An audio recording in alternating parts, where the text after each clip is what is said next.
नाजरीन, दुनिया की नज़रें ईरान के खार्क आइलैंड पर जमी हैं, जहां से ईरान का ज़्यादातर तेल बरामद होता है।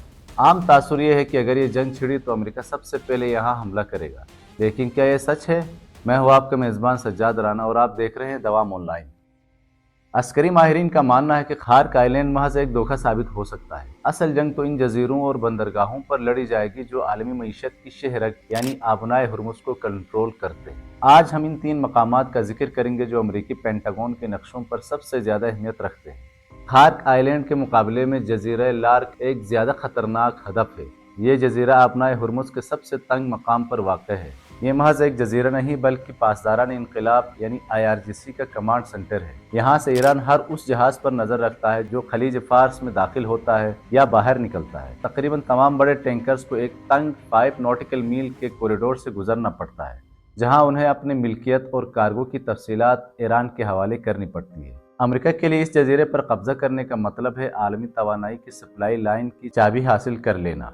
अब रुख करते हैं जजीरे किस्म की तरफ। ये जजीरा तस्वीराती लिहाज से एक सोने की कान है। यहाँ ईरान का अपना एयरपोर्ट और भारी दिफाई तंसीबात मौजूद है। लेकिन असल खतरा सतह जमीन पर नहीं बल्कि जमीन के नीचे है। यहाँ ईरान ने मिसाइल शहर बसा रखे हैं। जेर जमीन silos, anti ship cruise missile और आबदोजों को लॉन्च करने की सहूलियात यहाँ पर मौजूद है। अमरीकी बहरी बेडर USS ट्रिपोली और इस पर मौजूद 31st मेरीन एक्सपीडिशनरी यूनिट के लिए यह मकाम एक बड़ा चैलेंज है। अगर अमेरिका यहाँ कदम जमाने में कामयाब हो जाए तो वो ईरान की असल सरजमीन पर 2 तरफा हमले का आगाज कर सकता है। लेकिन याद रहे, ये कोई आसान मशक नहीं होगी। यहाँ की दिफाई दीवार को तोड़ना अमेरिकी फौज के लिए भारी जानी नुकसान का बाइस बन सकता है। तीसरा और सबसे अहम मकाम चाबहार है। ये ईरान की वाहिद बंदरगाह है जो आबनाए हुर्मुज की हिसार से बाहर बराह रास्त तहर हिंद के ढाने पर वाक़ा है। अमरीकी मनसूबा साजों के लिए चाबहार इसलिए अहम है क्योंकि ये एक गहरे समंदर की बंदरगाह है जहां बड़े जंगी जहाज लंगरअंदाज हो सकते हैं। इसकी अहमियत का अंदाज़ा इस बात से लगाएं कि यहाँ 5 से 10 बड़े बर्थ मौजूद हैं जो सालाना 85 लाख टन कार्गो संभाल सकते हैं। दिलचस्प बात यह है कि इस बंदरगाह की तरक्की में भारत ने करोड़ों डॉलर्स की सरमायाकारी की है। अगर अमेरिका इसे अपने कब्जे में ले लेता है तो वो पूरे खत्े की तिजारत और सप्लाई लाइन को रीडिज़ाइन कर सकता है। ये तमाम अहदाफ पुरकशिश तो हैं, लेकिन क्या अमेरिका वाकई कामयाब हो पाएगा? ईरान का दिफाई जोग्राफिया इसके हक में जाता है। ईरान ने यहाँ मोज़ेक डिफेंस की हिकमत अमली अपना रखी है। इसका मतलब है कि अगर मरकज़ी कमांड ख़त्म हो भी जाती है तो मकामी यूनिट्स आज़ादाना तौर पर लड़ाई जारी रख सकती है।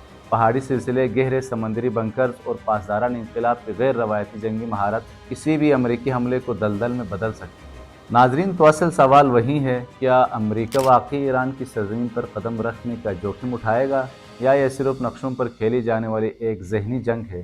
तारीख गवाह है कि मशरिक़ वस्ता में शुरू होने वाली जंगें कभी सादा नहीं होती। आपका इस बारे में क्या ख्याल है? क्या ईरान का जोग्राफिया इसे किसी भी बड़ी ताकत से महफूज रखने के लिए काफ़ी है? अपनी राय नीचे कमेंट बॉक्स में ज़रूर लिखें। अगर आपको ये वीडियो पसंद आई है तो हमारे चैनल को सब्सक्राइब करना न भूलें। अल्लाह हाफिज़।